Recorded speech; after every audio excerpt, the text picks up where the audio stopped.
Everyone in the building called him Ray. Just Ray. No last name, no backstory, no one asked. He was the quiet night shift security guard who always showed up 5 minutes early, wore the same faded uniform, and minded his own business.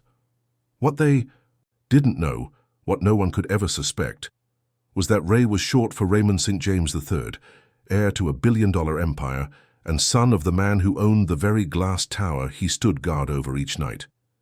It had started as a dare. His father, Vincent St. James, had mocked him at a dinner party full of shareholders.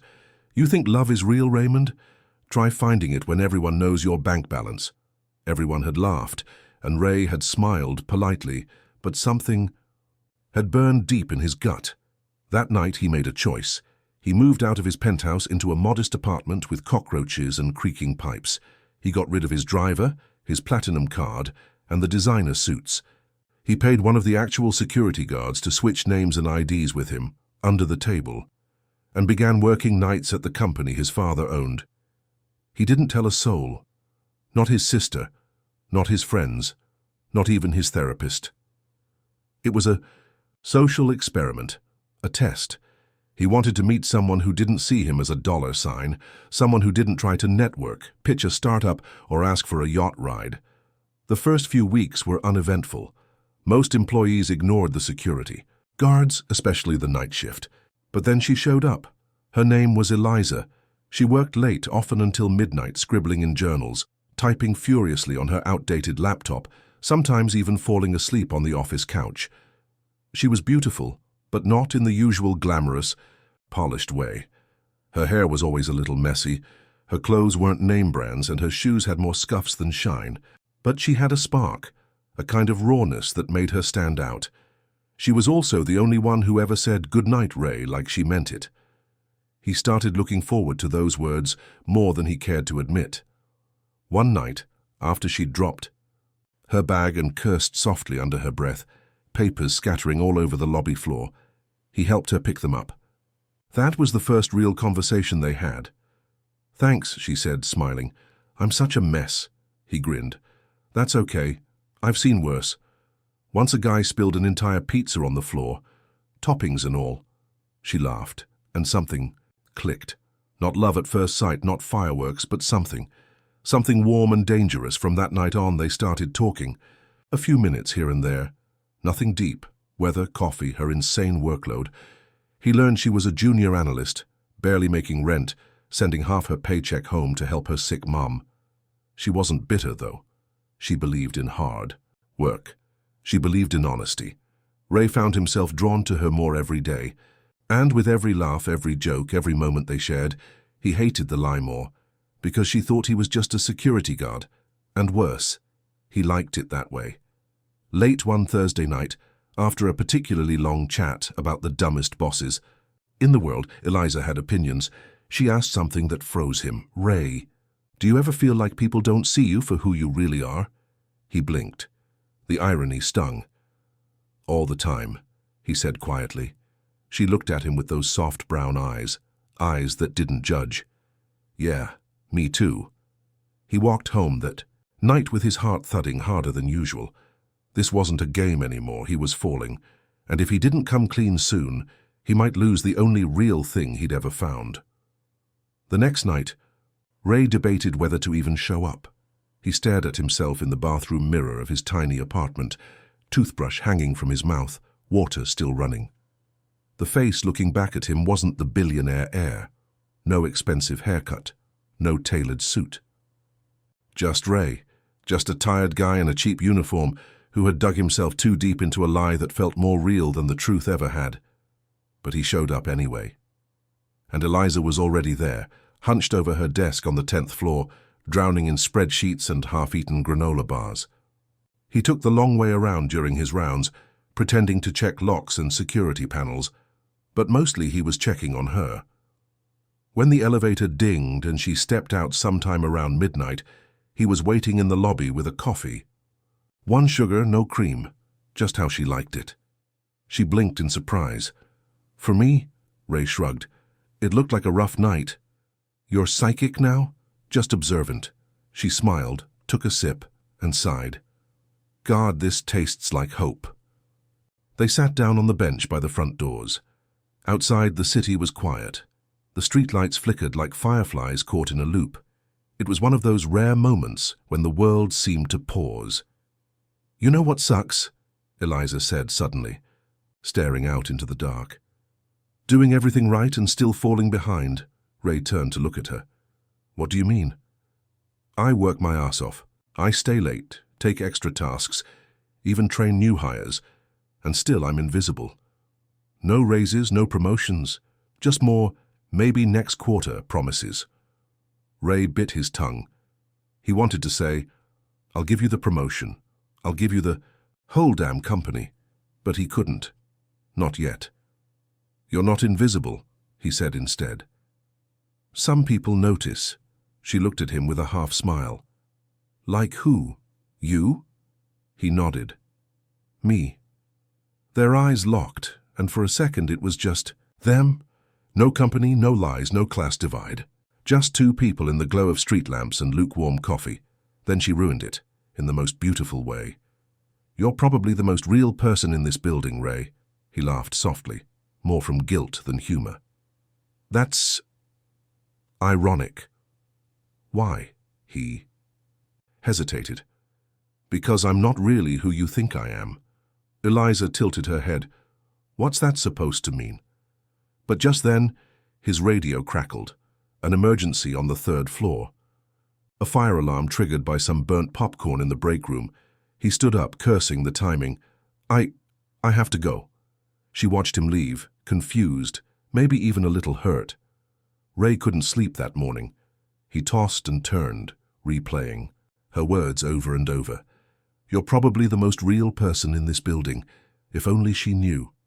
By the end of that week, the guilt was eating him alive. Every conversation felt like a lie. Every smile she gave him was a knife to the chest. He wasn't just pretending to be poor.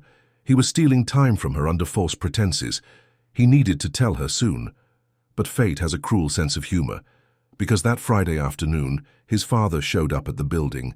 Vincent St. James, suited like a Wall Street villain, strode into the lobby with a pair of assistants and a grim look on his face. Ray barely had time to duck behind the security desk and pretend to be invisible. Eliza, unfortunately, was just leaving for lunch. Their paths crossed right in the middle of the marble floor. "Miss Eliza, is it?" Vincent said smoothly, stopping her with a glint in his eye. She nodded, confused. Yes, that's me. I've been reviewing some internal reports. Seems your name comes up often for all the right reasons." "Oh, wow. Thank you, sir." He smiled tightly. "You're ambitious. That's good. Just be careful. Where you spend your time outside of work hours."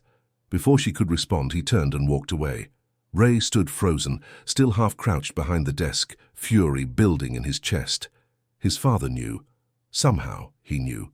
And now he was marking territory, without even knowing what Eliza meant to him. The lie wasn't going to survive much longer, and if he didn't act soon, it might destroy everything. Ray didn't speak to his father that day, or the next.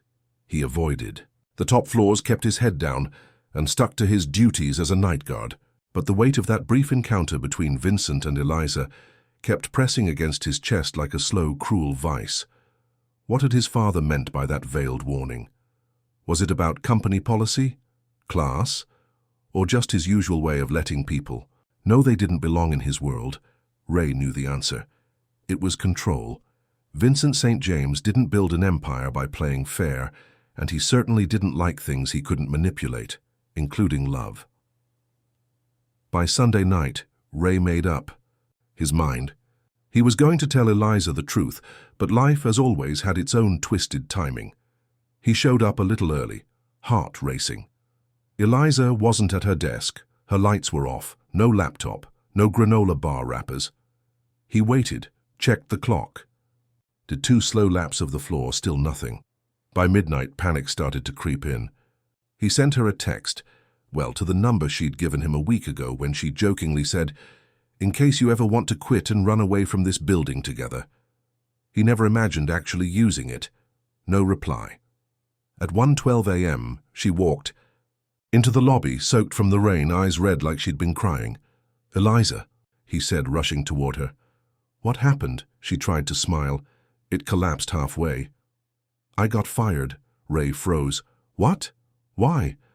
They said I breached conduct, inappropriate relations with an employee. She gave a hollow laugh. Funny. All right, because apparently spending time with the security guard is scandalous now. His stomach dropped. Vincent. Eliza, listen to me. No, Ray, you listen. She looked up at him, wet hair stuck to her cheek, voice trembling.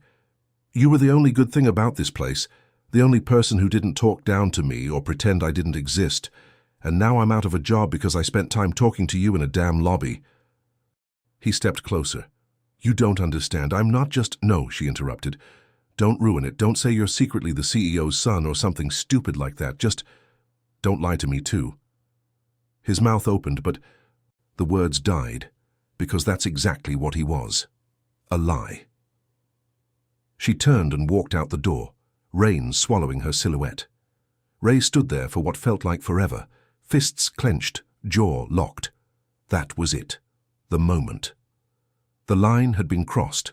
The next morning, he wasn't Ray anymore. He was Raymond St. James III again.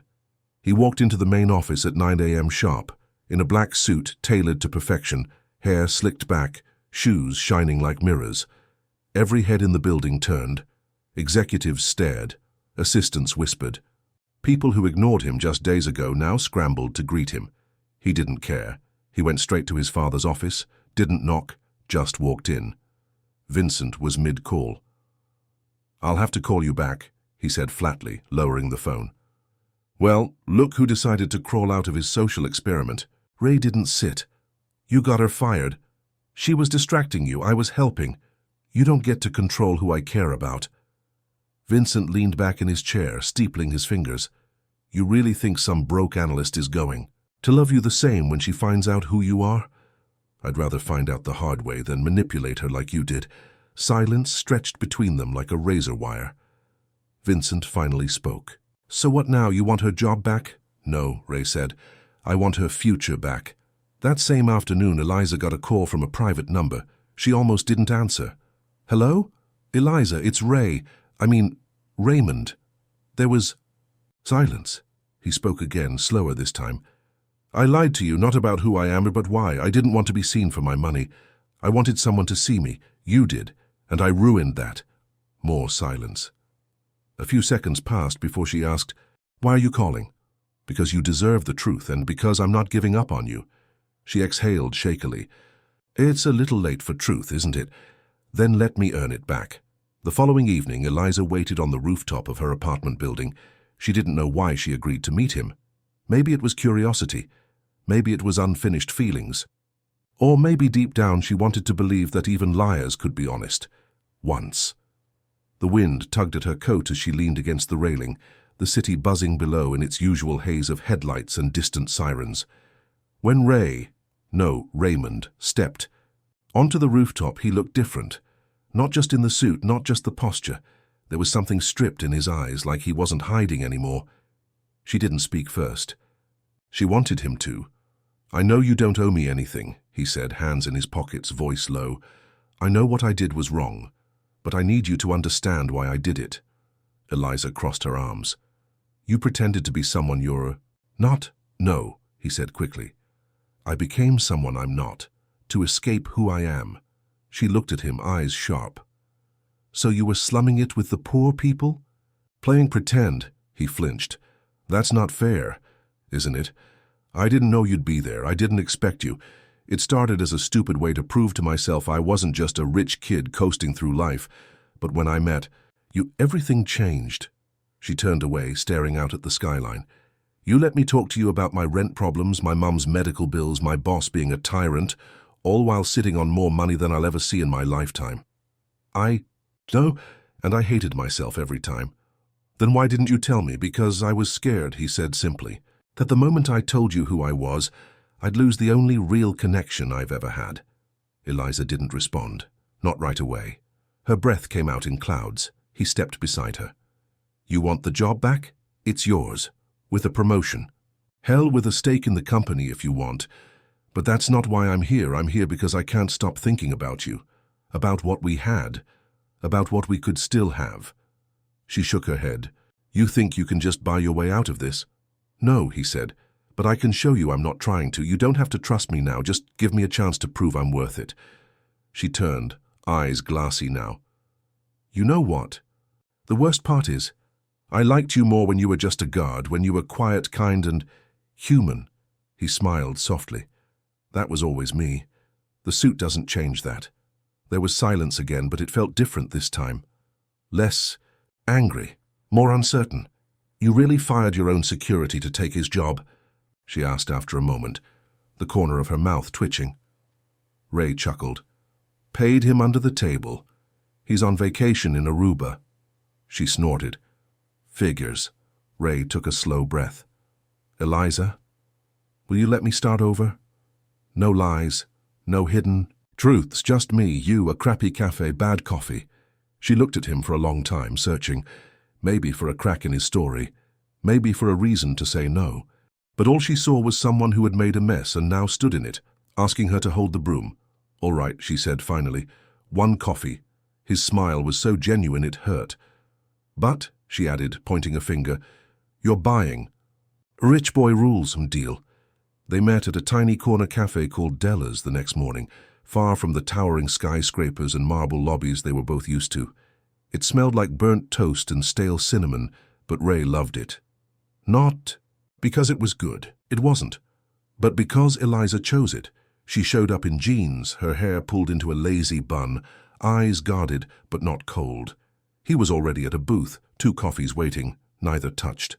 When she sat down across from him, he smiled like a kid. Seeing sunlight after detention, she didn't return it, not yet. So, she said, stirring her coffee, let's try this again, from the top. Who are you? He nodded, leaning forward slightly. My name is Raymond St. James III, son of Vincent St. James. Yes, that Vincent. I have a trust fund with more zeros than I know what to do with, a degree from Yale I never earned on merit, and a townhouse in Manhattan I haven't seen in 6 months. She raised an eyebrow. And why exactly were you guarding elevators in the middle of the night? He shrugged. Because everything else in my life was handed to me. I wanted to know who I was, without the name, without the money. And the truth is, I didn't like the answer at first. Eliza took a long sip. You lied to everyone, though. Not just me. I did, he admitted. I lied to escape. But with you, it stopped being about escape. It started feeling real. She looked down at her cup, chewing on the edge of her lip. You know, I grew up around guys who had money. Not like billionaire money, but rich enough to believe they were better than everyone. They'd flash their cars, their watches, their arrogance. You weren't like that, but you are like them. You just hid it better. Ray didn't flinch. He deserved that. I want to be better than that, he said. With you I started to be. Eliza tapped her nails against the mug, eyes scanning the cafe as if she were looking for an escape hatch from the conversation. Then she said something he didn't expect. You ever heard of my mother? That threw him off. No. She worked for your company. 15 years, HR manager. Got laid off during a cost-saving restructure and never recovered. That's why she's sick now. Not just physically, emotionally. It broke her spirit.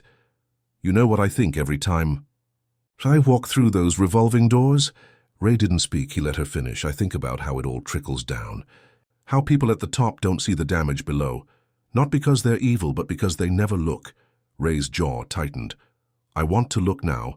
Eliza leaned back. Then start fixing it. I will, he said, no hesitation. And not because of guilt, because of you. She gave him a long, unreadable look, then glanced out the window. The world outside moved on like it didn't care about apologies, money, or heartbreak. Just cars, people, noise, life. You've got a lot of cleaning up to do, Ray. He nodded. I know. And I'm not saying yes to anything. Not yet. Fair. But I'll meet you again. Same place, same time. 1 week. He grinned. I'll be here, bad coffee and all. She stood up, pulled her coat on and paused. And maybe don't wear the funny $500 watch next time, it's screaming. He laughed, covering it sheepishly with his sleeve. Noted. As she walked out, Ray felt something shift, not closure. Not victory, hope. He wasn't forgiven, but he was seen. Ray kept his promise. For the next 7 days, he stripped his life down to its bones. No suits, no limousines, no meetings filled with empty words and synthetic smiles. He walked the floors of St. James Industries, not as a son, not as a shadow, but as a man ready to take ownership of the wreckage he'd spent years pretending wasn't there. He started with Eliza's old department. The moment he stepped onto the analyst floor, whispers began, people stared. Some smiled nervously, unsure whether to greet him or run for the elevator. But Ray didn't flinch. He walked to Eliza's vacant desk, still untouched, like a shrine to someone they hadn't quite let go, and placed a small envelope on the chair. It held a full reinstatement offer, a 30% salary increase, full benefits for her and her mother, and most importantly, an apology. A real one. Written in his own hand, not printed on corporate letterhead. He left without a word. Next, he met with the senior executives. In a glass-walled room filled with million-dollar egos, he stood and announced a full audit of the company's internal practices, layoff histories, compensation disparities, and performance reviews that mysteriously skipped over deserving people, like Eliza's mother. "I'm not here to fire anyone today," he said firmly, "but I am here to watch, and you'd better believe the microscope is wide open." The room was silent. His father heard about it within the hour. "You're making a fool of yourself," Vincent told him over scotch later that night. "Bleeding heart nonsense won't fix anything." Ray met his gaze. "Maybe not. But pretending everything's fine hasn't worked either." Vincent sighed, pinching the bridge of his nose. "You think this girl is worth dismantling everything we've built?" "I think the girl showed me we built it wrong." That ended the conversation. By the time Saturday rolled around again, Ray was exhausted. He hadn't heard from Eliza since the cafe.